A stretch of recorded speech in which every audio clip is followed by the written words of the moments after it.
తెచ్చి పొట్టడింద పాలు పోయడే వాణి భక్తి తెచ్చి పొట్టడింద పాలు పోయడే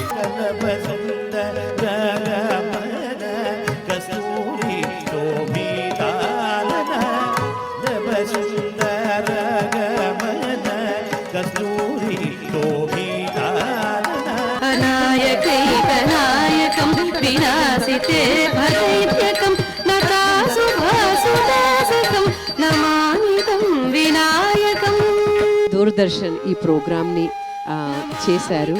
ఎంత బాగుందో అసలు. ఈ థాట్ మీకు మళ్ళీ వచ్చినందుకు తల వంచి నమస్కరిస్తున్నాను. మువ్వల సవ్వడి ప్రతి గురువారం రాత్రి 8 గంటలకు, తిరిగి శుక్రవారం మధ్యాహ్నం 12 గంటలకు.